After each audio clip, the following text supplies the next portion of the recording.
Now we're going to talk about a problem which is common to everyone. That's DRMs, Digital Right Management. So I use this 19th century library kind of an image because it's really what is happening now. We are really, really chained to the shelves because the whole thing of ebooks is this possibility for you to access it from everywhere and whenever you want. But we can't do it at the moment unless you buy it for libraries. So what can we do? So we are chained to the publishers as well by DRMs.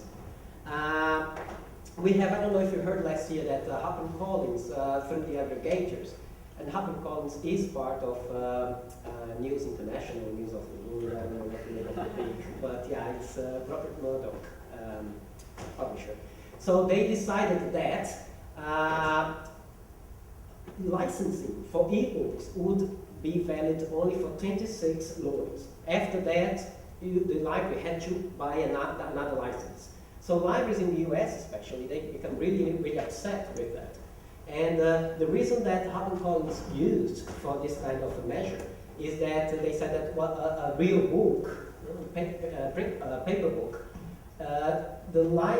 the shelf life of a print book is only 26 loans, but which is not really true because you know that the book can last much longer. But what happened is it opened our eyes for, well, we cannot be comparing print and digital anymore. It's enough. Let's think about new ways of dealing with DRMs. Let's think about new ways of getting users or consumers to really use this stuff. Because what publishers, they don't know is that libraries can help the market, can boost the market of ebooks. For example, a user who needs a book and go to your library catalog, you see that the book is available in e-format, but is at the moment might be on loan to someone. So the user could have the option to go to Amazon or to go to the publisher directly and buy a chapter of the book. But now in ebooks, we are not talking about the whole content, but people can buy parts of it. So what we do really is making promotion of ebooks rather than give them for free. So publishers need to open their mind to this new structure and this new scheme of ebook usage. So what is the British Library doing in terms of ebooks? We are doing a partnership, commercial partnerships, in order to make our collections more accessible outside the library and outside the UK. We have, I'm not going to show those projects here because I don't have time, but I think it's really interesting for you to see how they work. We have Codex Sinaiticus, which is a very, very old, I think it's the first of the oldest New Testaments written in the European language. So we have part of it, Egypt has other part, and Russia and Germany other parts as well. So we are working together with them to make this content available in a kind of a unified work.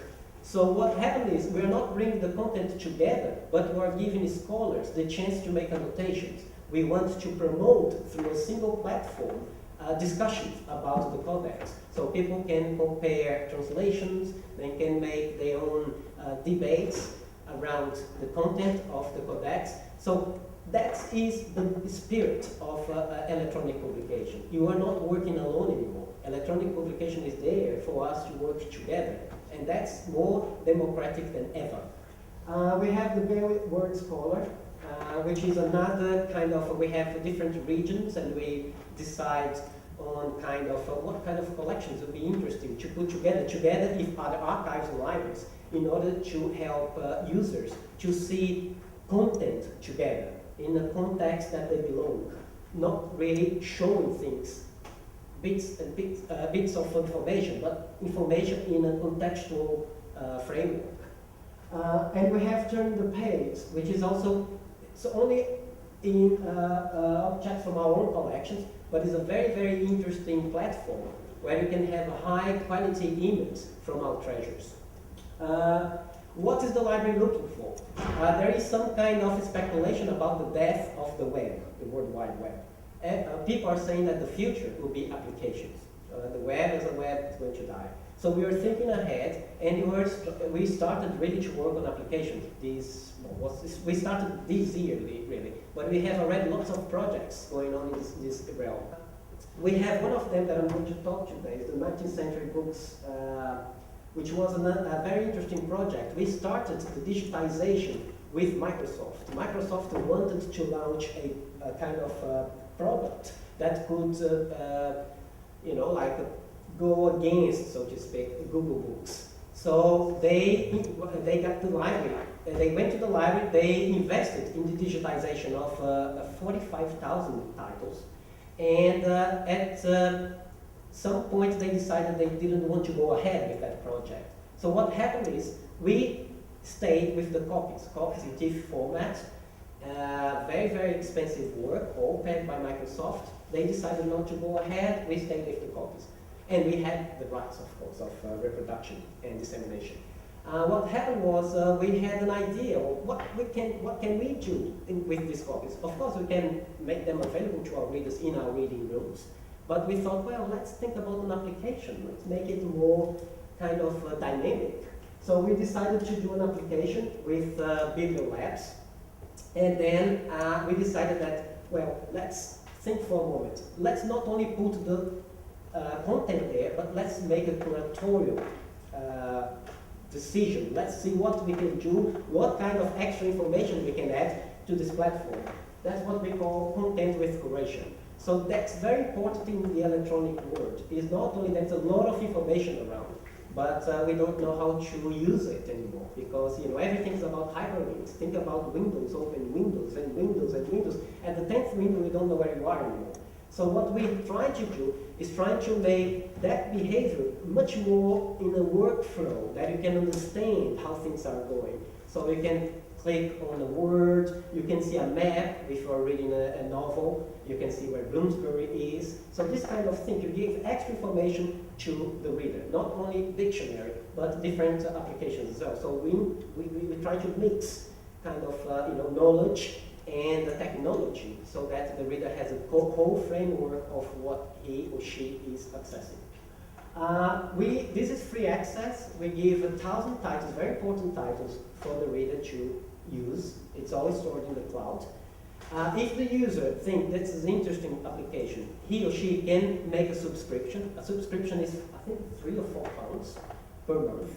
So it means that the reader will have constantly, he or she can have access to 45,000 books at the moment, titles, and this is going to increase because the library wants to use this revenue to invest in new digitization. So it's a very good system, and we think this business model is very sustainable, because since the government is making cuts today, we cannot be offering material as freely as we wanted.